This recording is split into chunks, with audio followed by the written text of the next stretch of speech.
माँ बाप हमें जन्म देते हैं, पालते हैं, पोसते हैं, हमें बड़ा करते हैं, अपनी हर खुशी त्याग कर हमारी परवरिश करते हैं। हम बढ़ें, खुशहाल हों, तरक्की करें, उसकी दुआएं करते हैं, और हम उनकी वृद्धावस्था में सहारा देने की बजाय उनकी उपेक्षा करने लगते हैं। मानवता के सारे संस्कार भूल हम उनके ही दिए घर से उन्हें निकाल देते हैं।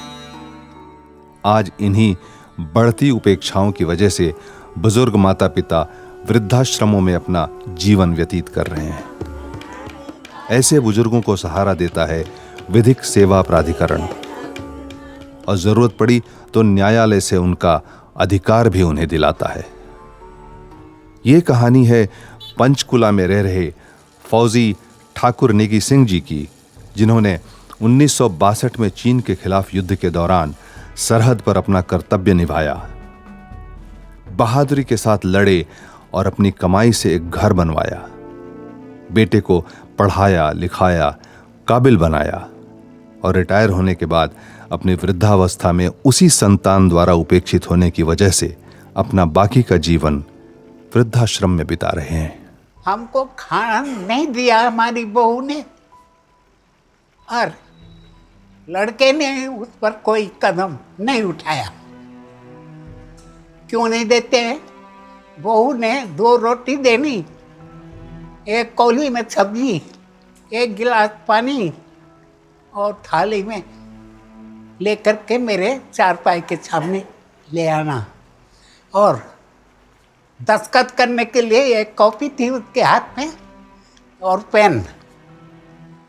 मैं रोज आना दस्तखत कर देता था। मैं ये भी नहीं बोलता था कि मेरा पेट भर गया या नहीं भरा। किसको कहना था? कहते हम तुमको ज़्यादा रोटी नहीं देंगे। मैंने कहा अच्छा ठीक है, इतने में गुजारा कर लेंगे। पर दिल में ये था कि मैं बाहर कैसे निकलूं। एक रास्ता था कुल अड़े जाने का, वो भी बंद कर देते थे।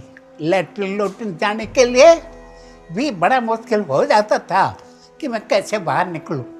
ये केस हमारी जो रेगुलर विज़िट होती है ओल्ड एज होम में, वहाँ पर जब हम आए तो हमें पता लगा कि ठाकुर नेगी नाम के एक व्यक्ति, जिनके बच्चों ने उनको घर से निकाल दिया है, वो ओल्ड एज होम में मजबूरी में रह रहे हैं, और उनका अपना जो मकान है वो ओल्ड एज होम के पास ही पंचकुला के सेक्टर 15 में है। और हमने जब उनकी पूरी व्यथा सुनी तो उनको बताया कि कैसे हम उनके लीगल सर्विसेज अथॉरिटी की तरफ से मदद कर सकते हैं, और उनका सपना अपने खुद के मकान में जाने का वह पूरा हो सकता है। तो हम आपकी ये मदद कर सकते हैं कि हम नालसा की तरफ से आपको फ्री में एक एडवोकेट निःशुल्क दे सकते हैं, जो कि आपका सीनियर सिटीज़न कोर्ट के अंदर केस दायर करेगा और आपका मकान आपको आपके बच्चों से वापस दिलवाएगा। ठीक है। इसके लिए हम कोशिश करेंगे कि आपके बेटे की भी काउंसलिंग करें, ताकि उसको समझाया जा सके कि वो आपको अच्छी तरह से रखे। अगर उस काउंसलिंग के बाद भी वो आपको ठीक से नहीं रखता तो हम आपका मकान सीनियर सिटीज़न कोर्ट से आपको दोबारा दिलवा सकते हैं, और इसमें तकरीबन 3 महीने का वक्त लगता है। रेगुलर कोर्ट्स की तरह सालों साल नहीं लगते।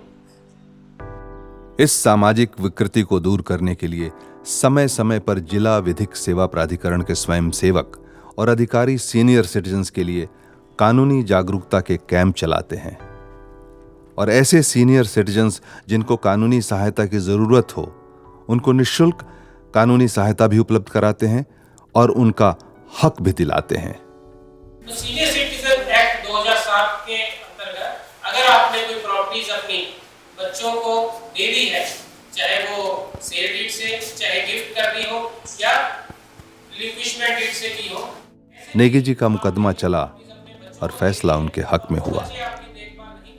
परिवार का सानिध्य उन्हें न मिल सका, लेकिन विधिक सेवा के प्रयास से आज नेगी जी अपने जीवन को एक सम्मान तो दे ही रहे हैं। नालसा की जवाबदारी में जो केस हमारे वकील साहब ने लड़ा और हमें मकान अलॉटमेंट हुआ, मैं नालसा का बहुत ही आभारी हूँ, और वकील साहब का भी, जिन्होंने बड़ी हिम्मत से हमारा हक हमें दे दे। सब वकील साहब की मेहरबानी से हुआ है ये सारा काम। मैं तो उनको ही देता हूँ शाबाशी। पर हक हमारा भी तो है, एक मुट्ठी आसमां पर हक हमारा भी तो है, एक मुट्ठी आसमां पर हक हमारा भी तो है।